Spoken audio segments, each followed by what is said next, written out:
ہماری زبان میں مذکر مؤنث کا معاملہ ایسا گڈھب ہے کہ اس کا منطقی جواب نہیں دیا جا سکتا۔ میں کھانے پینے کی چیزوں کی بات نہیں کر رہا ہوں کہ دہی ایک علاقے میں کھایا جاتا ہے اور دوسرے میں کھائی جاتی ہے، عام لفظوں کی بات کرتا ہوں۔ اسی چیز کو حقی صاحب نے ایک انتہائی لطیف طریقے سے ایک مضمون میں بیان کیا ہے۔ ایک لفظ درد اس مضمون کا عنوان ہے۔ میری چھوٹی سی بھتیجا تہمینہ نے ایک دن سوال کیا، چچا جان درد لڑکی ہوتی ہے یا لڑکا؟ میں نے کہا لڑکا۔ وہ بولی کیوں؟ میں نے کہا درد اٹھتی نہیں اٹھتا ہے، اور اچھی ہوتی نہیں اچھا ہوتا ہے۔ اس نے حجت کی کہ درد کو لڑکا کیوں کہتے ہیں؟ وہ شاید کہیں درد کو مؤنث بولتے سنائی تھی۔ میں نے کہا اس لیے کہ وہ شریر ہوتا ہے، تنگ کرتا ہے۔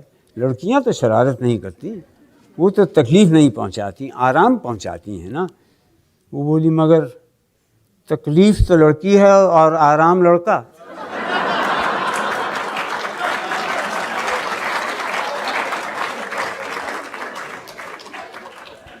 اس پر میں ذرا چکرایا، بات بنانے کو کہا بھائی بعض لڑکیاں بھی تو شریر ہوتی ہیں، آخر تو بس تکلیف ایک ایسی شریر لڑکی ہے، مگر دیکھو خوشی لڑکی ہے اور رنج لڑکا۔ اکثر اچھی اچھی چیزوں کو لڑکی ہی بنایا گیا ہے۔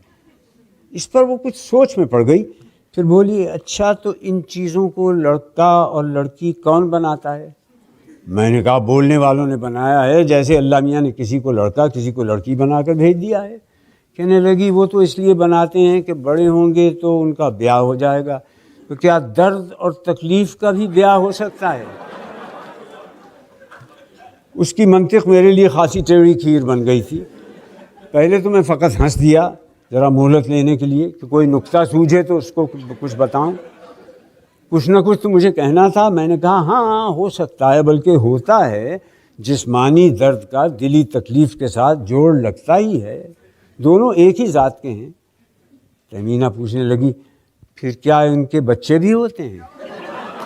میں نے کہا ہاں ضرور ہوتے ہیں، آہیں آنسو کراہیں سبکی سسکی۔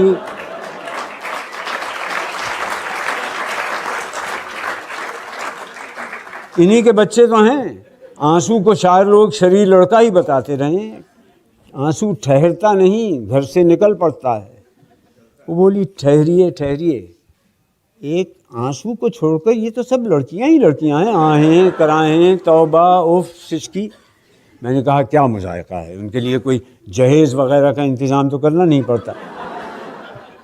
اب اس نے پوچھا کہ انہیں پہچانتے کیسے ہیں کہ کون لڑکی ہے اور کون لڑکا؟ میں نے کہا ایسے ہی جیسے آدمیوں کو، یعنی نام سے۔ اب کسی کا نام شاہدہ ہے تو وہ لڑکی ہے، اور شاہد ہے تو وہ لڑکا۔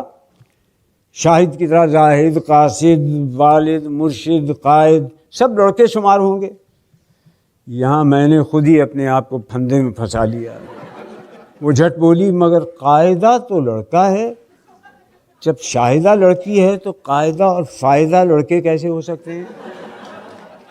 شاہدہ تو آتی ہے اور قاعدہ پڑھایا جاتا ہے، اور فائدہ بھی ہوتی نہیں ہوتا ہے۔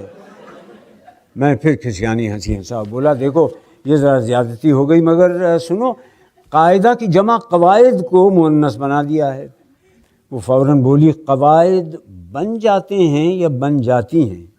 ابھی تو آپ نے کہا کہ قواعد کو قاعدہ کے بدلے میں لڑکی بنایا گیا ہے۔ میں نے سنجیدگی قائم رکھنے کے لیے کہا مطلب یہ ہے کہ سن کر یا پڑھ کر اس کی آواز سے محسوس ہو جاتا ہے کہ لفظ مذکر ہے یا مؤنث۔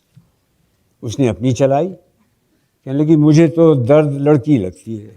میں نے پیچھا چھڑانے کو کہا ہاں چلو تم یوں ہی بولا کرو، اور لوگ بھی بولتے ہیں، تم اکیلی نہیں ہو۔ مگر یاد رکھو کہ مذکر مؤنث کی کچھ واضح علامتیں بھی ہیں۔ مثلاً یہ پر ختم ہونے والے جتنے لفظ ہیں تم دیکھو گی مؤنث ہوں گے، اور الف پر ختم ہونے والے لفظ مذکر، جیسے امی ابا، نانا نانی، مرغی مرغا، کنگھی کنگھا، بکرا بکری، تمہاری چچی میں تمہارا چچا۔ تہمینہ پھر سوچ میں پڑ گئی، بے حد حجتی واقع ہوئی ہے۔ بولی تو بھائی کو بھائی کہنا تو غلط ہوگا، بھا کہا کروں، اور آپا کو آپی، مگر یہ تو بڑی گڑبڑ کی بات ہے، کیا دھوبن کو دھوبی کہوں اور دھوبی کو دھوبا؟ میں نے بات کا رخ بدلنے کے لیے کہا دیکھو بعض لفظوں میں جو آخر میں یہ آتی ہے یہ ان کے پیشے کو ظاہر کرتی ہے، جیسے دھوبی، درزی، نائی، قصائی، بساتی، کبابی۔ بولی تو یہ سب آپ کیا کہتے ہیں مؤنث ہیں، اور ماما آیا کیا کہتے ہیں مذکر، تو آیا آئی کہ آیا آیا؟ وہ پھندے پر پھندا ڈالتی جا رہی تھی، مجھے ضروری کام یاد آ گیا، میں نے کہا ابھی تمہیں یہ باتیں سمجھانا بہت مشکل ہے۔